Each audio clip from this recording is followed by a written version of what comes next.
तो अब याद ही होंगे। A plus B whole square में we have A square plus B square plus two A B. A minus B whole square में A square plus B square minus two A B.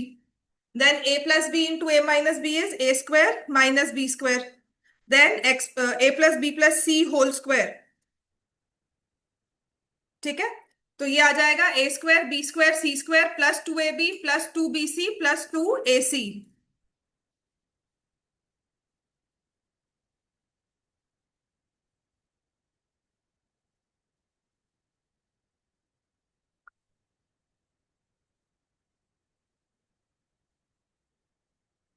यहां से X square plus A plus B into X plus A B. अब cube के formulas में अगर confusion आती है तो अगर होल क्यूब हो रहा है तो बड़ी टर्म आएगी, चार टर्म्स आ जाएंगे। A cube plus B cube plus three A B into A plus B. और ये आएगा A cube minus B cube minus three A B into A minus B. Maximum number of time अगर आपको cube में चार terms दी हुई है ना, I'll say this is like 95% of the time है। 5% में जो मैंने कल दो क्वेश्चंस करवाए थे वो, या फिर एक और कैटेगरी है। देखो फोर टर्म्स है, दो के क्यूब्स होंगे बाकी दो की नहीं होंगी। दो परफेक्ट क्यूब्स दिखेंगे तो आपके पास मैक्सिमम नंबर ऑफ टाइम्स ये फॉर्मूला लग जाएगा। ठीक है। A cube plus B cube में अलग अलग क्यूब्स दिए होंगे, राइट। और इसको स्प्लिट करते हैं, इसको फैक्टराइज कर रहे हैं। इनमें एक्सपेंशन लग रही थी, आप देखोगे तो ये फैक्टराइज हो रहा है तो ए स्क्वायर ए की बार माइनस आता है। ठीक है। और यहां से आ जाएगा A minus B into A square plus A B plus B का होल स्क्वायर। बात समझ में आ गई? इतना ठीक है सबको ये? A cube minus B cube is A minus B into A square plus A B plus B square, right. मैंने आपको कल थोड़े से क्वेश्चंस दिए थे होमवर्क में, ए क्यूब प्लस बी क्यूब के, मैंने मार्क भी किए हैं वो। हाँ, फोर्थ वाला भी करवाऊंगी, उसके एक दो डिफिकल्ट वाले भी करवाऊंगी, और प्लस उसके आगे भी हम एक फॉर्मूला रहता है आज कवर करेंगे। अच्छा, जो आज फॉर्मूला करवा रही हूँ ना उसके क्वेश्चंस कल वाले टेस्ट में नहीं डाल, लेकिन अब तक जितने फॉर्मूलाज किए हैं ना, जितने क्वेश्चंस किए हैं उसके फॉर्मूलाज उसमें क्वेश्चंस आएंगे। प्लस नंबर बेस्ड भी, x plus one by x है, ए प्लस बी की वैल्यू दी हुई है, सिर्फ रोल प्ले फॉर्मूलाज का ही है इसमें। ठीक है। So the questions which I gave you were 64x³ plus one, है ना। और एक था 27x³ माइनस एट, है ना। और एक क्वेश्चन था हमारे पास cos 8x³ -1/27y³। ठीक है। और जो नहीं हुआ fourth question, that will see. ये समझ में आ गया? इसका क्या आंसर आया है? 4x+1 16x² -4x a² minus A B plus b² plus one. Minus sign का ध्यान रखना आयुष। माइनस कहां से आया? फॉर्मूला देख क्या है?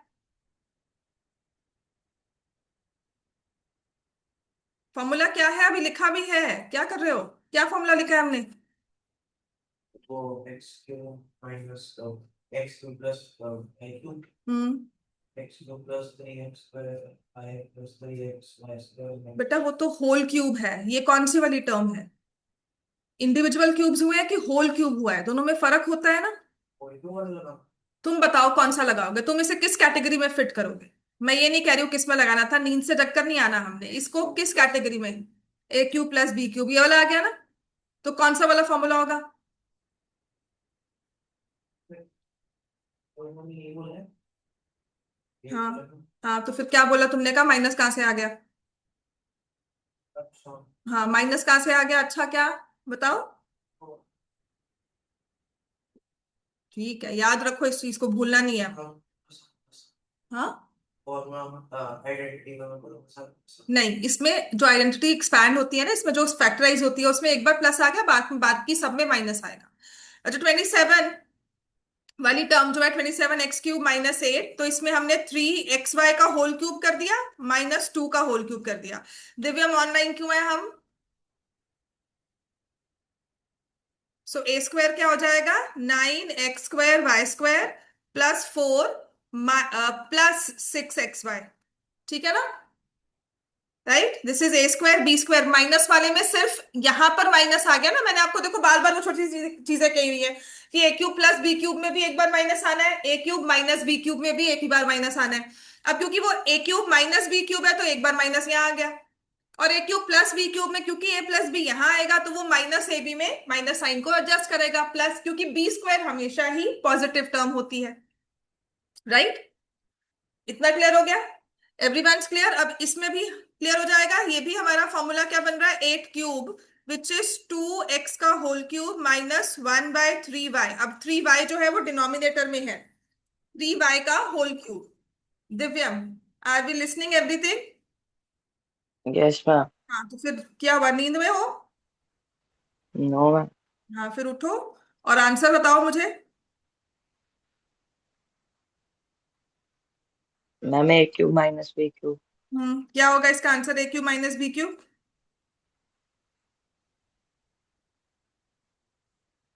मैम याद नहीं है। याद क्यों नहीं है? क्योंकि नींद में है हम। 2x - 1/3y, then 4x² +2x/3y +1/9y², यही लिखा है सबने?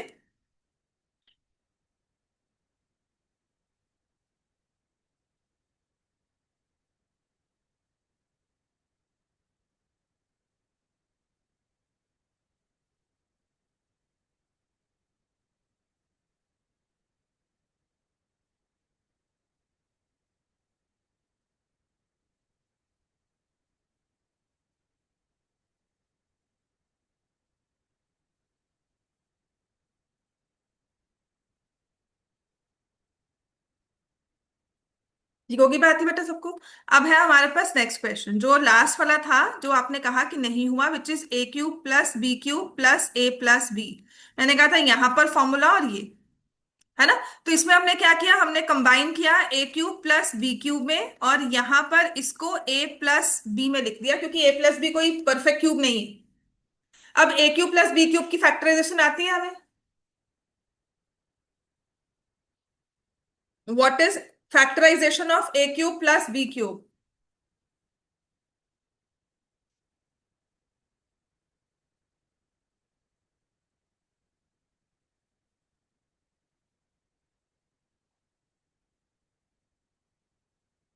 हाँ जी, बताओ क्या होगा A cube plus B cube का, बताओ फॉर्मूला। ठीक है ना, और क्या करोगे बेटा, अगर हम इसी क्वेश्चन को सॉल्व करने में ही आ रहे हैं तो कोई ना कोई तो फॉर्मूला अप्लाई करेंगे। होल क्यूब कुछ दिया नहीं हुआ, ए प्लस बी को मैं क्या फैक्टराइज कर लूंगी, तो what I do is A cube plus B cube को मैं फैक्टराइज करके लिखती हूँ। अब देखो, एक टर्म तुम्हारे पास ये बन गई, एक टर्म ये बन गई, अब क्या कर सकते हैं? कुछ दिख रहा है कॉमन, क्या दिख रहा है बता? ए प्लस बी कॉमन दिख रहा है, वेरी गुड। तो यहां से अब क्या बच गया, ये ए प्लस बी कॉमन लेने के बाद यहां रह गया A square minus A B plus B square, और यहां से क्या आ जाएगा, +1। That's it. बात समझ में आ गई? तो अब ये कॉम्बिनेशन हो गया फॉर्मूलाज का, कि हमने डायरेक्टली ही नहीं दिया हुआ, उसको थोड़ा सा आगे यूज करना है।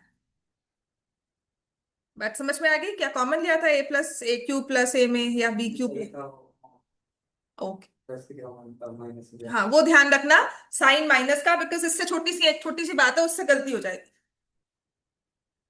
समझ में आ गया इतना? अच्छा, इतने क्वेश्चंस हमें समझ में आ जाते हैं, अब कोई मुश्किल है, कुछ नहीं आ रहा हो, फॉर्मूला अप्लाई करना समझ में आ रहा है सबको?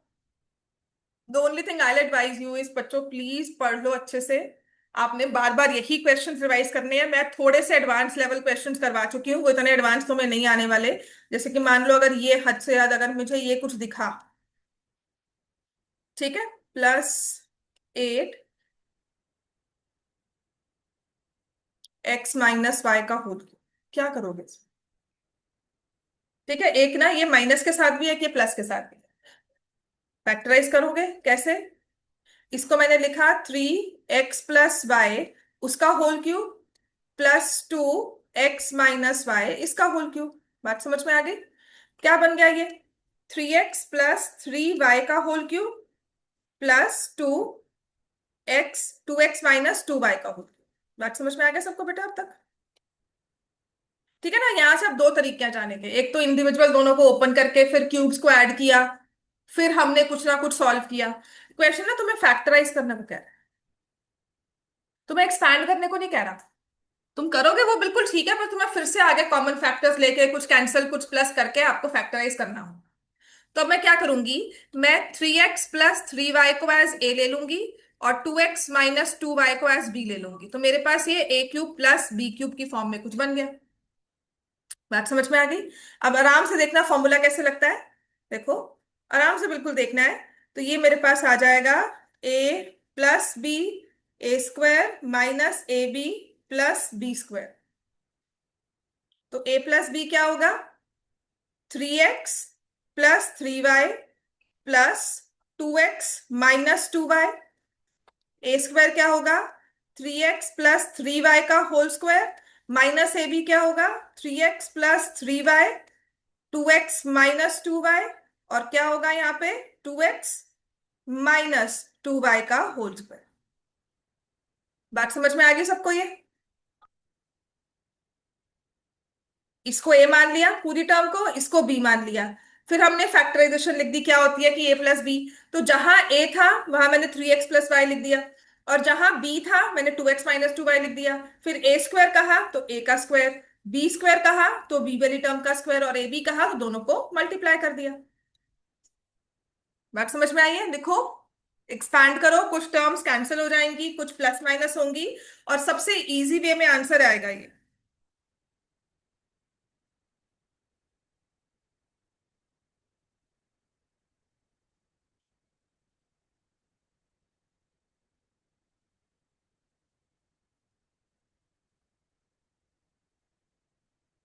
तो जब मैं इसको सॉल्व करूंगी, आप देखो, ये बन जाएगा 5x+y। ठीक है, यहां पर इसको ओपन करना है, 9x² + 9y² +18xy। सबको समझ में आ रहा है ये, 9x² 9y², 3 3 9, 9 2 18, 2ab। ठीक है, अब ये माइनस साइन है तो हम ब्रैकेट्स में लिखेंगे। अच्छा, इसको मल्टीप्लाई करने के लिए ट्रिक देखो, एक बार देख लो, उसके बाद आराम से इसको नोटबुक नोट करना। अब इसको मल्टीप्लाई करना देख, या तो 3x को 2x से मल्टीप्लाई करे, 3x को 2y से। मुझे समझ में आ रहा है कि ये 3x+y है और 2x-y है। ठीक है, तो मैं 3 × 2 कर देती हूँ 6, और x+y x-y को लिख दिया x² - y²। तो कितनी आसानी से देखो मेरा ये सॉल्व हो जाएगा। इफ आई ट्राई थोड़ा सा इसको, अगर मैं स्ट्रीमलाइन करूंगी, तो मेरे पास आ जाएगा 6x² - 6y², इन दोनों का प्रोडक्ट, और यहां से प्लस है 4x² +4y² माइनस 2 2 4, 4 2 8xy। बात समझ में आई सबको, अब लिख लो सारे। ठीक है, अब लिखो इसको। ये सबसे डिफिकल्ट क्वेश्चन है जिसमें तो हमने क्यूब्स को मिला दिया, इंडिविजुअल थे। अगर आप इन दोनों को अलग अलग अलग भी सॉल्व करते हो, आपको एंड में फैक्टराइज ही करना होगा। So taking one term, one cube as one term, other cube as second term, तो हम इसको सेपरेट क्यूब्स की तरह ट्रीट कर रहे हैं। बात समझ में आ गया सबको ये।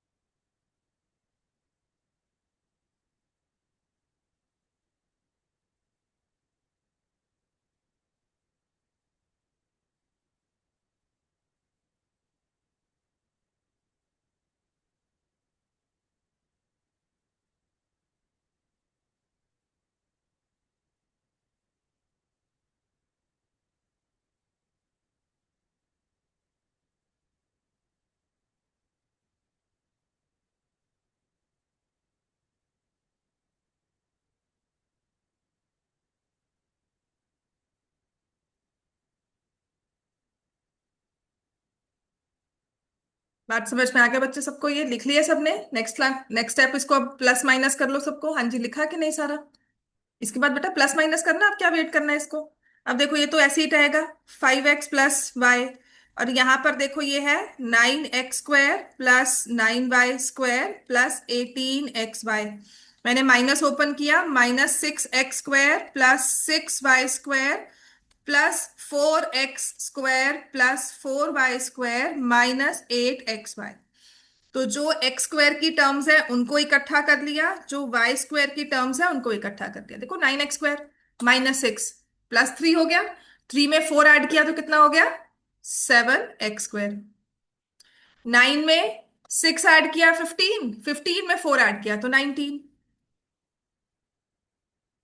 प्लस 18 -8 कितना हो जाएगा, बस। ठीक है, अगर आप सिर्फ बिलीव में, अगर आप क्यूब्स को ओपन कर देते हो ना और फिर उसके बाद कोशिश करोगे, वहां मुश्किल ही आती है, बिकॉज बहुत सारी टर्म्स आपके पास इकट्ठी होंगी, देन नंबर्स होंगे, देन फिर उसको कॉमन कुछ लेकर सॉल्व करना होगा। बात समझ में आ गई सबको ये? ठीक है। अब अगर एक और करना है तो वो ये वाला क्वेश्चन होगा, विच इज,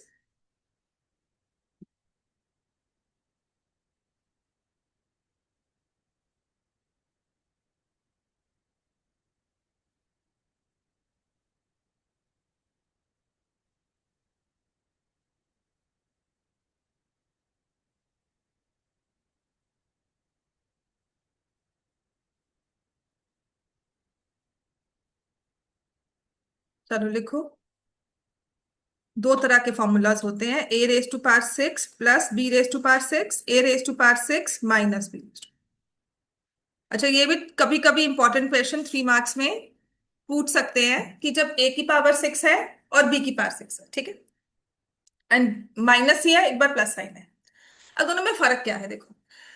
आप दोनों ही केसेस को ना, देखो, मैं या तो स्क्वायर का क्यूब कर दूं और क्यूब का स्क्वायर कर दूं, आइदर वे पावर 6 ही बनेगी बेटा। ठीक है, इधर भी मैं a³ का होल स्क्वायर करके -b³ का होल स्क्वायर कर दूं, या फिर मैं कहूं कि नहीं नहीं, मुझे तो स्क्वायर का क्यूब लेना है और मैंने b² का होल क्यूब ले लिया। दोनों वे में स्प्लिट कर सकती हूँ, कौन सा चीज बेनिफिट देगा हमें वो देखना है। ठीक है, जहां पे प्लस साइन है, देखो प्लस साइन है ना बीच में, अगर मैंने बाहर स्क्वायर ले लिया तो क्या मेरे पास x² प्लस y² का कोई फॉर्मूला होता है? होता है कोई फॉर्मूला x² प्लस y²? क्या होता है? फैक्टराइज करो, x² प्लस y², बीच में कैसे होगा बता बेटा। माइनस कर। x² प्लस y² को क्या किसी टर्म में फैक्टराइज कर सकते हो? देखो आपके पास इतने सारे क्वेश्चंस हैं, इतने सारे हमने फॉर्मूलाज हर रोज लिखे हैं। We have formulas for x² minus y² और a² माइनस b², लेकिन क्या x² प्लस y² के लिए कोई है फॉर्मूला? नहीं है। तो जब बीच में प्लस साइन हो ना और पावर 6 हो, तो आपको ये चीज कभी भी काम नहीं देने वाली, आपको क्यूब की तरह ही उसे ब्रेक करना है। ठीक है, तो आपने इसे कैसे लिखना होगा, जब भी आपके पास बीच में प्लस का साइन है और पावर 6 की है, it is a⁻⁶ plus b⁻⁶। So it will always make sense कि अगर मैं बाहर क्यूब की पावर रखूं, क्योंकि मुझे मेरे पास क्यूब का फॉर्मूला है। ठीक है, तो यहाँ पे a² को x ले लिया, b² को y ले लिया। अगर कंफ्यूजन आती है तो बेटा ये तो देखो x³ प्लस y³ बन जाता है। x³ प्लस y³ का फॉर्मूला पता है आपको? इतने सारे किए ना, वो तो बेसिक फॉर्मूला आ गया। क्या आ गया? x plus Y into x² minus xy plus y²। x की जगह क्या लिखोगे आप? x क्या था तुम्हारा? a²। y क्या था? b²। तो ये क्या बन जाएगा? a² plus b²। x का स्क्वायर क्या होगा? a⁴। x y मल्टीप्लाई करोगे तो a² b², और स्क्वायर करोगे y का तो b⁴। तुम्हारा ये फैक्टराइजेशन आ गया in case of a⁶ plus b⁶। बात समझ में आ गई कि जब a⁶ प्लस b⁶ है, उस केस में आपको बाहर क्यूब करना बेनिफिट देगा, क्योंकि उसका हमारे पास डायरेक्ट फॉर्मूला है। अगर हम बाहर स्क्वायर की टर्म लिखेंगे, मैं रुक गई वहां पे, क्या करूं, मतलब आफ्टर राइटिंग दिस थिंग मैं बड़े अच्छे से बैठ कर कह रही हूँ कि हाँ जी मैं तो इसको स्क्वायर में लिखूंगी, तो लिख लो भाई। उसके बाद मैंने कहा ठीक है जी, ए क्यूब है एक्स और बी क्यूब है वाई, आपने कहा ये भी ठीक है। तो ये अल्टीमेटली बन जाता है X square plus Y square. अब आके रुक गए, तो जहां थे वहीं पर है आप। ठीक है, so it will not make sense because बीच में माइनस का प्लस का साइन। बात समझ में आ गई? अब यही अगर माइनस का साइन हो बेटो, देखो यहाँ, ये raise to power six minus B raise to power six है, दोनों ही काम करेंगे क्योंकि मेरे पास क्यूब का फॉर्मूला भी है और स्क्वायर का फॉर्मूला भी है। बेटर क्या रहेगा? ठीक है। अच्छा मान लो मैं अगर इस चीज पे आती हूं कि मैंने ये लिया ए स्क्वायर, पहले आप क्या करोगे कि ए स्क्वायर को आपने एक्स माना और बी स्क्वायर को आपने वाई माना, तो ये आपके पास बन गया X cube minus Y cube. ठीक है, और इसको आप लिखोगे X minus Y X square plus Y square plus X Y, यही लिखोगे ना। और फिर बाद में ए स्क्वायर बी स्क्वायर डाल दोगे, A square minus B square, X का स्क्वायर हो जाएगा ए की पावर फोर, वाई का स्क्वायर हो जाएगा बी की पावर फोर, और एक्स वाई हो जाएगा plus A square by B square. अच्छा इसको भी आपने स्प्लिट कर दिया, A minus B A plus B. किसमें? बता रही हूँ ना, मैंने कहा मान लो अगर तुमने ये लिया, ठीक है, अगर हम ये लेते हैं तो यहां पर इसको करोगे, इसको लिख दोगे ए plus B A minus B. अब पता क्या है, ये वाली टर्म भी एक तरीके से फैक्टराइज होती है, वो समझना थोड़ा सा मुश्किल होता है, वो अभी मैं नहीं समझाती क्योंकि वो ना कॉम्प्लिकेशंस में आता है। थोड़ी प्रैक्टिस करते हैं after we get into tenth standard, तब आके ना थोड़ा माइंड डेवलप होना शुरू हो जाता है इन चीजों को लेकर, रिसेप्टिव हो जाती है चीजें ना, तब हम समझते हैं उस चीज। इलेवेंथ में मैथ्स करोगे तब तो बिल्कुल ही पढ़ोगे इस चीज को। ठीक है ना, तो यहां पर आकर रुक गया ना, अगर इतना किया ना तो आपका क्वेश्चन अधूरा है। ठीक है, अब आते हैं अगर मैं इस वाले को फॉलो करती हूँ, मैंने कहा कि इसको करते हैं ना, यहाँ पे आकर रुक गए, ये मेरा थोड़ा क्वेश्चन ना अधूरा सा लगेगा, पावर फोर में ही रह गया। अब यहाँ पे आती हूँ, क्या हो जाएगा, ए क्यूब का whole square minus B cube का होल स्क्वायर, यही किया। फिर आपने ए क्यूब को एक्स ले लिया और बी क्यूब को वाई ले लिया, कि क्यूब की साइन हमारी हट जाए, हमें स्क्वायर ही दिखे, तो X square minus Y square दिख रहा है। अच्छा इसको फैक्टराइज करो, क्या होगा, X square minus Y square को फैक्टराइज करोगे क्या होगा बेटो, बताओ जल्दी से। X plus Y into X minus Y, तो एक्स क्या है हमारा, ए क्यूब, वाई क्या है, और यहां पर भी ए क्यूब माइनस बी क्यूब, तो फिर से वही फॉर्मूला बन गए क्यूब के सिंपल वाले। अब तो बताओ कौन सा बेटर है तुम्हारे लिए, इस वाले को प्रेफर करोगे या इस वाले को? विद एक्सपीरियंस मैं बोलूंगी तो मैं कहूंगी मैं तो इसको प्रेफर कर रही हूँ, है ना। आप दोनों तरफ से करके देखो, प्लस में स्क्वायर बाहर रखोगे कुछ नहीं बनेगा, क्यूब ही लेना पड़ेगा, लेकिन माइनस में ऑप्शन है, दोनों ले सकते हैं, तो बेटर कौन सा रहेगा, बेटर रहेगा स्क्वायर को बाहर लेना। तो प्लस है तो क्यूब को बाहर लो, माइनस है तो स्क्वायर को बाहर लो। बात समझ में आ गई? इस तरह से याद रख लो कि when it is a raise to power 6 plus b raise to power 6, so always make cube outside, but if it's a raise to power 6 minus b raise to power 6 always make cube inside, square outside, क्योंकि a square minus B square बहुत अच्छा help कर देगा। ठीक है ना, ये क्या हो जाएगा, a plus B A square minus A B plus B square, समझ में आया ना, ये माइनस आता है यहाँ पर, और a minus B A square plus A B plus B square, तो जो तुम्हारा ये फैक्टर था ना, ये इन दो फैक्टर्स में फैक्टराइज हो रहा है, वो हमें आता नहीं अभी करना। टू कैसे बाहर आएगा, टू ही बाहर आया बेटा, उसमें देख क्यूब है ना हमने,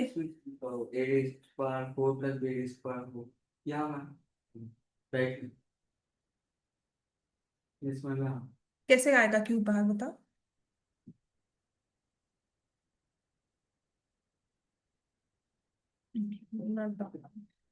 यहाँ पर ना देख, A square plus A B plus B square तो लिखा है मैंने, अगर मैं इसको डिलीट करूँ ये पूरा हो जाता है, ये नहीं, हाँ अब बता।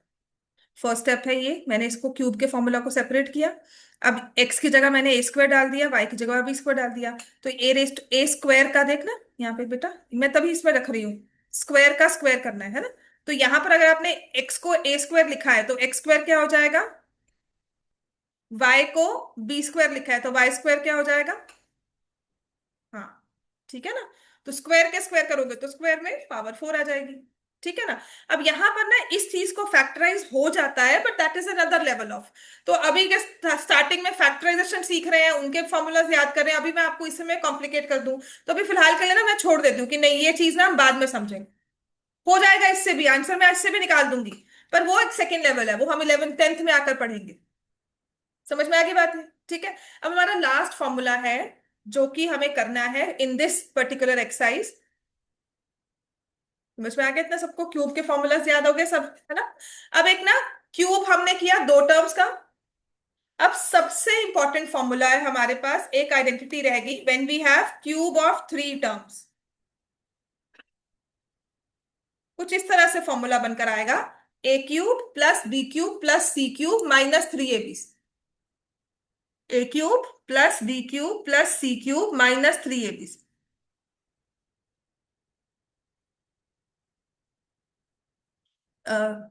आश्वी क्या हुआ है? पहले पहले वो क्वेश्चन सॉल्व नहीं हो बेटा पूरा? हो गया? अच्छा, समझ में आ गया वो सारा जो लिखा है आपने? यू रिटन बाद में दोबारा से लिखा ना, A raise to power six minus B raise to power six. समझ में आ गया वो बिल्कुल?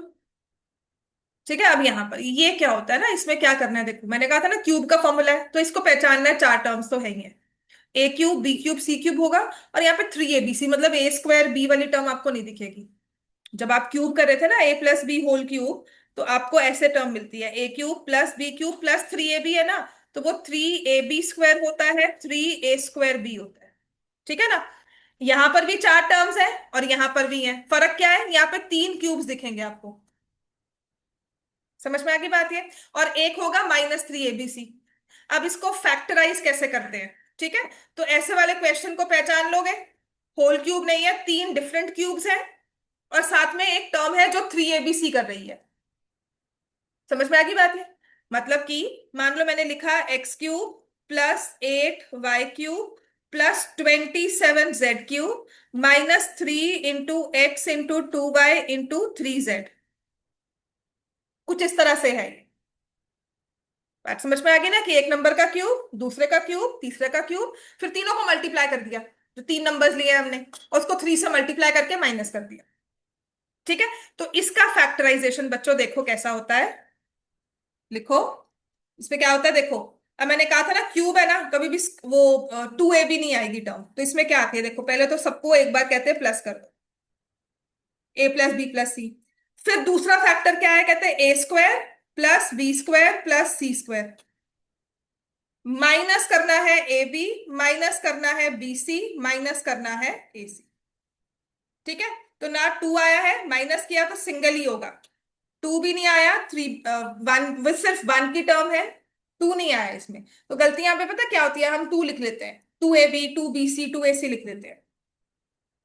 ठीक है ना? तो इसी क्वेश्चन पे आते हैं कि मान लो मुझे दिया हुआ है कि factorize X cube plus eight Y cube plus 27 z cube. ये बहुत इंपॉर्टेंट फॉर्मूला है, इसकी एप्लीकेशंस भी बहुत ज्यादा है। Minus six six three jar 18, आपको कुछ एक्स से दिया होगा। तो एक टर्म ना रिकॉग्नाइज करनी बड़ी आसान होगी, अपनी बुक में भी आओ, गणिता मंजरी चैप्टर क्वेश्चन जो दो छुड़वाए थे ना, उन क्वेश्चंस पर आते हैं। अगर हम देखो, स्पेसिफिक रीजन है छुड़वाने का, देखो क्या लिखा हुआ है उसमें। सेवेंथ पार्ट था, P cube plus 27 Q cube plus R cube minus 9 p Q R. दिख रहा है ना? पीडीएफ निकाल बच्चे। P cube 27 Q cube plus R cube minus 9 p Q R. Page number 89, third question seventh part. दिख रहा है ना बच्चों? तीन क्यूब्स दिख गया ना मुझे, पी का क्यूब 27 का क्यूब आर का क्यूब, और फिर तीनों को मल्टीप्लाई करके, मतलब पी क्यू आर की टर्म दिख गई।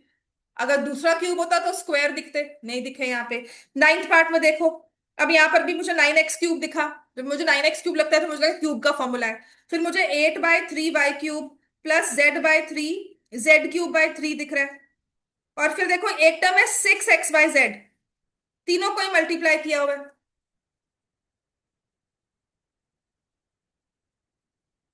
बात समझ में आ गई? तो ऐसी वाली टर्म्स को हमें कैसे करना है ना? मैंने इसको रिकॉग्नाइज कैसे किया? आप कहोगे मैम नाइन, आपको एक्स क्यूब तो दिख रहा है पर नाइन तो परफेक्ट क्यूब नहीं है, तो फिर आपने कैसे सोच लिया? बात समझ में आई? यू कुड हैव क्वेश्चन कि मैम ठीक है, दिख रहा है मुझे 9 x क्यूब है, लेकिन नाइन तो परफेक्ट क्यूब नहीं है। मुझे बस ये 6 x y z की टर्म दिखी कि तीन इकट्ठे हो गए, इसका मतलब ये नेक्स्ट वाले फॉर्मूला में आ गया। बात समझ में आ गई? तो जब आपको ऐसा कुछ क्वेश्चन दिखता है, इसको फैक्टराइज करने को कहा है, तो आप क्या करोगे? एक्स, और ये क्या है? एक्स का होल क्यूब, ये है 2y का होल क्यूब, ये है 3z का whole cube, minus 3 × x × 2y × 3z। बात समझ में आ गई? अब इसे फैक्टराइज कैसे करना है कि तीनों नंबर्स को पहले तो ऐड कर दो, x plus 2y plus 3z। तीनों नंबर्स है ना, एक्स वाई जो बेस नंबर्स है जिसका क्यूब हो रहा है, x है, 2y है, 3z है, उनको हमने ऐड कर दिया।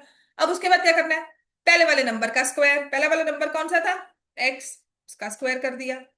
फिर दूसरे वाले नंबर का स्क्वायर, वो है 2y, उसका स्क्वायर किया, 4y²। थर्ड नंबर क्या है, c, है ना, 3z, तो इसका स्क्वायर किया, 9z², माइनस इन दोनों को मल्टीप्लाई कर दो, 2xy, फिर इन दोनों को मल्टीप्लाई कर दो, 6yz, और फिर पहली और थर्ड टर्म को -3zx। बात समझ में आ गई? आज इसकी फैक्टराइजेशन ही करनी है।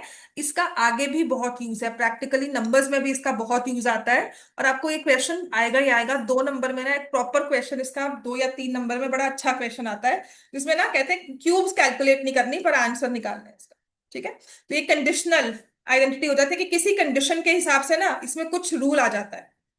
तो हम कल या नेक्स्ट क्लास में करेंगे। कल आपके क्वेश्चन में ना ये वाला फॉर्मूला नहीं दूंगी, इससे पहले सारे फॉर्मूलाज कर लो, इसको हम अलग से एक बार और टेस्ट ले लेंगे ना। अब वीकली टेस्ट ले लेंगे हमने। And after this anybody any idea कि कौन सा चैप्टर मैम स्टार्ट करवा रही है नेक्स्ट? कोई ज्योमेट्री के चैप्टर्स हैं क्या स्टार्ट करवा रहे हैं आपको? एपी करवा दूं मैं स्टार्ट फिर इसके बाद? आई थिंक वो ठीक रहेगा एपी करना। ठीक है ना, देख हमारे पास इसको मैक्सिमम सैटरडे की क्लास और लगेगी, तब तक मैं आपको सारी चैप्टर 1 चैप्टर 4 की भी अलग से एक वर्कशीट दोबारा बनाकर ना आपके आपके हिसाब से बनाकर दूंगी। सैटरडे मैक्सिमम टू मैक्सिमम ये हमारा चैप्टर पूरा हो जाएगा। Circles I don't want to do because पहले मुझे कॉन्ग्रुएंसी करनी है आपके साथ, उसके बाद सर्कल्स के पर आए। मेजरिंग स्पेस, पेरीमीटर एरिया, ये मैं कर सकती हूँ। ठीक है, इसमें हिरॉन्स फॉर्मूला बड़े आराम से। बट आई थिंक सबसे पहले हम लोग चैप्टर 8 सीक्वेंसेस कर लें, थोड़ा इजी हो जाता है थोड़ा इक्वेशंस के। हाँ, chapter 8 predicting what comes next, exploring sequences and progressions. ठीक है, तो पूछा ना टीचर से कि मैम उसके बाद क्या करवाओगे, आपके सितंबर टेस्ट में क्या आएगा, और इसके बाद हमारी नेक्स्ट टेक्स्ट बुक पार्ट 2 आने के कब चांसेस हैं। ठीक है ना, चलो बच्चों अब आ जाते हैं हमारे बुक के क्वेश्चंस पर, फिर थोड़े एक्स्ट्रास करवा देती हूँ जितना टाइम है हमारे पास। आपको फैक्टराइज करना है। चलो पहले वाला 7th पार्ट है आपकी बुक का, एनसीईआरटी का, पेज 89 का, क्वेश्चन नंबर 3 का 7th part, which says p³ + 27q³ plus r का होल क्यूब -27p³r। आपने ना, ठीक है समझ में आता है कि मेरा ये अभी रेटस वाला फॉर्मूला है वो लगाना है ना, पर आपने फिर भी वेरीफाई करना होता है। वेरीफाई करने का मतलब क्या कि आपने कहा कि अच्छा ये तो p का होल क्यूब हो गया, 27 है, ये 3q का होल क्यूब हो गया, r क्यूब है तो ये r का होल क्यूब हो गया। तो क्या ये 3abc बनता है?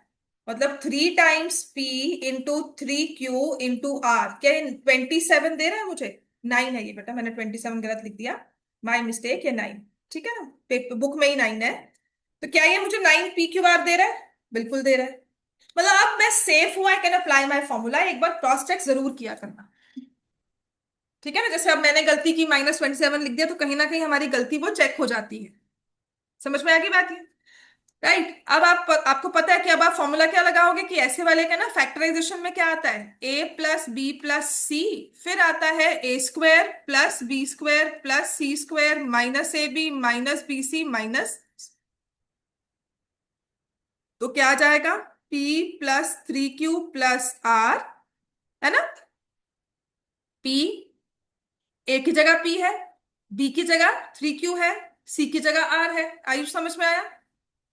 इसके बाद क्या आएगा बता, फैक्टर में अब क्या आएगा, अब a² चाहिए मुझे, p², फिर b² चाहिए तो क्या लिखेंगे हम? 3³ होल स्क्वायर, क्यों? फिर यहाँ पे p³ होल स्क्वायर क्यों नहीं हुआ? अपने 27 को उसमें नहीं कन्वर्ट किया। मैंने सब कुछ कर लिया, मुझे बता, अगर ये में मुझे फैक्टराइज करना है, पता क्या है, तू क्लास के बीच में कहीं और चला गया था, तभी मैं तुझे वापस लेके आ रही हूँ पूछ कर। हाँ, सिर्फ इतना कर रही हूँ, बता दे अब मुझे। मैंने जो मर्जी किया, मैं बिल्कुल सही लिखा है, कुछ नहीं गलती है। अब क्यूब का होल स्क्वायर लूँ। हाँ कर, 3 क्यूब का होल स्क्वायर होगा, है ना, वही करेंगे। Cube square. हाँ 3 क्यूब का होल स्क्वायर, 3 क्यूब। 3 क्यू का होल स्क्वायर, अच्छा बिल्कुल ठीक है, 9 क्यू स्क्वायर। अब बताओ। टेन। अच्छा ठीक है, मुझे गलत सुना, सॉरी बच्चे। हाँ C² का are square. R², very good. अब क्या लिखेंगे यहाँ पे फैक्टर्स में? देखिए कौन से दिया। हम्म, पी इंटू 3 इंटू 3 क्यूब। ठीक है, तो क्या आ जाएगा? -3 PQ, वेरी गुड। चलो, मुझे लगा क्लास में तुम एकदम से फिर से कहीं घूमने चले गए, तो इसलिए मैंने कहा चलो ब्रिंग यू बैक। लिख इसको, ठीक है ना। तो ये आ गया 3QR, और ये AC आ गया -PR, बस। ठीक है ना, इतना ही काम है फैक्टराइज करने का, बस इतना सा ही लिख कर आना है। 3 नंबर का क्वेश्चन होगा ये, जिसमें आपको ये फॉर्मूला भी लिख कर आना होगा, बस और कुछ नहीं करना। अब इसकी डिफिकल्टी पार्ट वाली में क्या आता है, पहले तो हम करेंगे इसका 9th पार्ट, जो हमारी एनसीईआरटी ने हमें डिफिकल्ट सा बना कर दिया कि है तो ये फॉर्मूला, लेकिन देखो क्या लिखा है, 9x³ अच्छा, जिसमें x³ तो समझ में आता है, लेकिन 9 तो परफेक्ट क्यूब नहीं है। फिर दे दिया 8/3y³। अब 8 तो समझ में आया, 3 किसका क्यूब है भाई, और ऐसे ही z³/3, और फिर दे दिया +6xyz।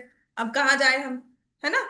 तो ऐसे वाले क्वेश्चन में जब भी 3 कॉमन, उसको हम क्या कहेंगे, वी टेक एलसीएम, एक तरह से उसको एलसीएम बोलना कह देते हैं, ठीक है ना।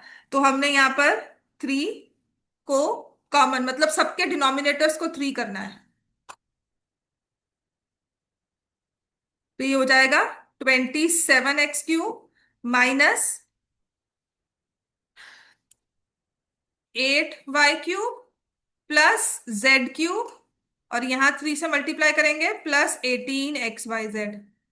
अच्छा, काम ना आसान ही नहीं होता, पता नहीं क्यों। अब वो क्या दे दिया इसमें, हमें तो फॉर्मेट कुछ चाहिए था, कुछ फॉर्मेट और आ गया, है ना। हाँ, अब क्या है, मतलब वही तो ना।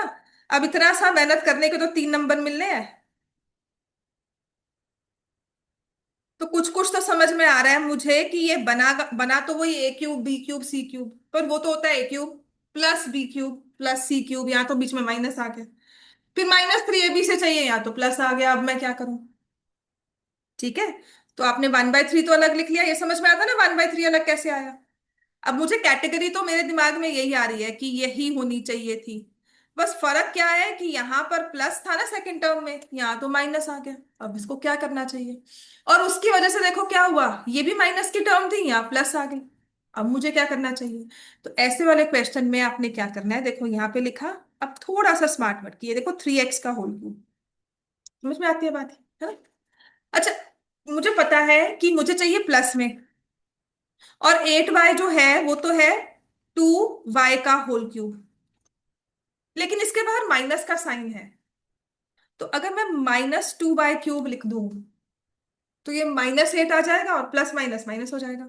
बात समझ में आई, हुआ क्या है कि जो आपने सेकंड वाली टर्म के अंदर की वैल्यू सप्लाई की वो नेगेटिव थी, और इसकी वजह से उसका नेगेटिव साइन बाहर आ गया, बिकॉज क्यूब वाली पार है। अब यहां पर तो कुछ मुश्किल नहीं है, ये z का होल क्यूब है। सो इसीलिए जब आपने इन इंडिविजुअल नंबर्स को मल्टीप्लाई किया, आपके पास +18 बन गया। बात समझ में आ गई। Have you understood how the science function, वो किस तरह से प्लस को अंदर ले लेते हैं, माइनस ले लेते हैं बाहर, ऐसे मतलब how they adjust that minus sign. याद है ना, A+B+C होल स्क्वायर में भी ऐसी एडजस्टमेंट्स हो रही थी। ये वाला फॉर्मूला भी एडजस्टमेंट्स वाला है, दो टर्म्स में एडजस्टमेंट्स नहीं होती, जहां 3 आता है ना वहां पे एडजस्टमेंट शुरू हो जाती है, कि कभी कोई दो प्लस हो रहे हैं, एक माइनस हो रहा है ना। तो दो की फ्रेंडशिप तो कहते हैं बहुत अच्छी है, हमारी मैथ्स ही कह रही है कि दो की फ्रेंडशिप तो अच्छी है, लेकिन जहां पे 3 की फ्रेंड्स हुए, तो वहां पे लड़ाइयां शुरू हो जाती है, कोई कभी कोई माइनस में, कभी कुछ माइनस में, तो पूरा फॉर्मूला चेंज हो जाता है। तो when ever it is square of 2 terms और क्यूब ऑफ 2 टर्म्स, डायरेक्टली बड़ी आसानी से फॉर्मूला निकलता है, कोई साइन चेंज नहीं है। ठीक है, लेकिन जहां पर हमारे पास 3 टर्म्स आ जाती है ना कोई प्लस माइनस करके पंगा डालती है। तो आपको वही देखना है कि पंगे वाला क्वेश्चन है कि नहीं है, वो स्टैंडर्ड फॉर्मेट से कितना डेविएट किया है, आपको उसके अंदर वाली टर्म को नेगेटिव करना हो। अब यहां पर अप्लाई करते हैं फॉर्मूला। ठीक है, अब मैं इसकी वो करूं फैक्टराइजेशन, तो मैं इसमें लिखूंगी, देखो पहले मेरे पास आएगी A+B+C, तो एक ही जगह मैं क्या लिखूंगी, बोलो, एक ही जगह क्या लिखेंगे, यहां पर 3x, बी की जगह क्या लिखेंगे -2y, और सी की जगह क्या लिखेंगे z। अब ए स्क्वायर क्या हो जाएगा, अच्छा मैं +-2y लिखूंगी तो वो -2y आ गया, इसलिए अब मैंने अगर यहां पर नेक्स्ट टर्म लिखनी है ए स्क्वायर बी स्क्वायर सी स्क्वायर -ab -bc -ac, है ना। तो पहले मैं ए स्क्वायर लिखूंगी और लिखूंगी 3x का होल स्क्वायर, फिर बी स्क्वायर लिखूंगी -2y का होल स्क्वायर, और सी स्क्वायर लिखूंगी z का होल स्क्वायर। बात समझ में आई।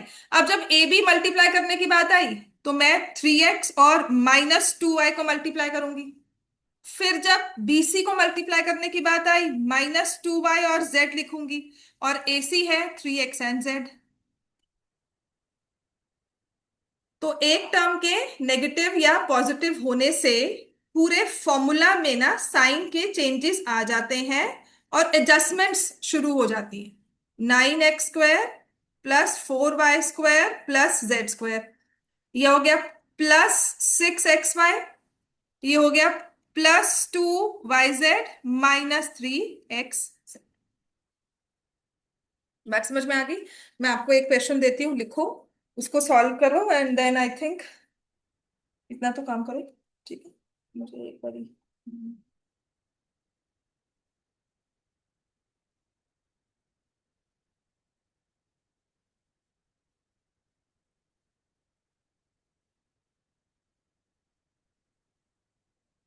करवाऊं बच्चों, आगे समझ में आ गया ना ये। अब ऐसे ही हमारे पास ऐसा क्वेश्चन है, देखो।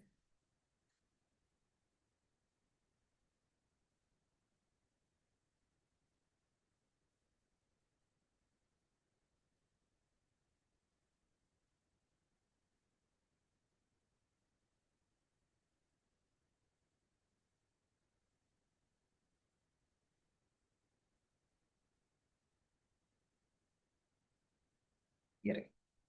तो नेक्स्ट क्वेश्चन जो है हमारे पास वो ये है, विच सेज, ये बहुत सीधा सीधा साधा क्वेश्चन है। 27y³ x³ +y³ +z³ -9xyz, और उसके बाद हमारे पास है, मान लो अगर कुछ ऐसा दिया हुआ है, x³ +y³ -64 +12xy। ये दो क्वेश्चन सॉल्व करो।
सो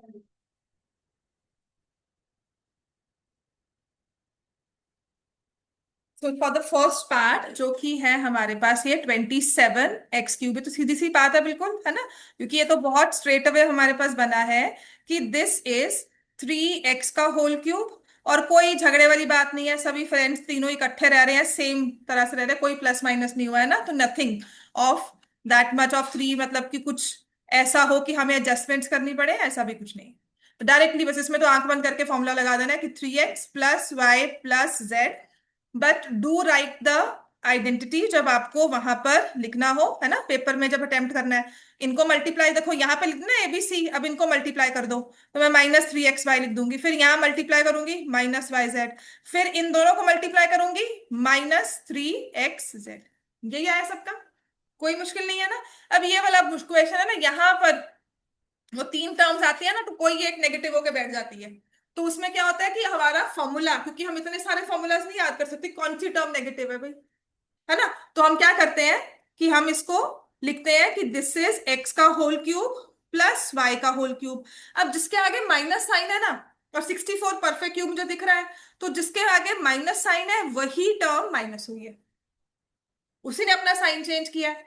तो यहां से -3xy × देखो 12 भी बन गया और माइनस माइनस प्लस बन गया, एवरीथिंग जस्टिफाइड। बस यहां पर क्योंकि एक ने अपना बिहेवियर चेंज कर लिया, है ना, एक एक टर्म ने अपना बिहेवियर चेंज कर लिया, तो हमें उसे क्वेश्चन से प्लेस करना है। तो क्या होगा, a + b + c होता है ना, तो यहाँ पे x + y, अब +(-4), फॉर्मूला वही बेसिक है लेकिन टर्म माइनस हो गई, फिर क्या होगा, x² y², जो प्लस वाली जो माइनस वाली टर्म है बस उसको ध्यान से हम स्क्वायर करेंगे, माइनस, इन दोनों को मल्टीप्लाई करना है, बिल्कुल ठीक है लिख दिया, लेकिन जहां पर वो टर्म मल्टीप्लाई करनी है जो माइनस साइन के साथ है उसको बड़ा आराम से लिख दो, ठीक है, माइनस। अब फिर से इन दोनों को मल्टीप्लाई करना पड़ेगा, तो पहले x लिखा और -4 लिख दिया। जहां पे नेगेटिव टर्म वाला है ना, उनको मैंने एकदम से मल्टीप्लाई करके नहीं लिखा, मैंने उन्हें आराम से लिख दिया, जो सीधी सीधी प्लस वाली टर्म है उनको पहले ही मल्टीप्लाई कर दिया। तो इससे क्या होगा, गलती के चांसेस कम हो जाएंगे, और ये मेरे पास बन जाएगा x + y -4, finally x² + y² + 16 -xy + 4y + 4x। समझ में आ गया इतना। अब पता क्या होता है, जैसे हमने इसकी फैक्टराइजेशन की ना, आपको अदर वे राउंड भी आ जाता है कि बताओ जी इसकी एक्सपेंशन क्या होगी। समझ में आ गई बात ही, तो अदर वे राउंड भी चलता है, दैट्स व्हाई आई सेड कल ये फॉर्मूला नहीं दिए जाएंगे, but what will come in the paper is a + b² a - b² तक सारे फॉर्मूलाज। फिर याद होगा मैंने नंबर्स में भी करवाए थे, ये वाली नहीं आएगी बेटा बस, क्योंकि आज ही करवाई है ना। हाँ, कल टेस्ट में नहीं आएगी बेटा, एग्जाम्स में नहीं आएगी, तो मैं क्यों करवा रही हूँ, मैं क्यों सिर खपाऊंगी अपना, बता मुझे कौन सा तुम्हें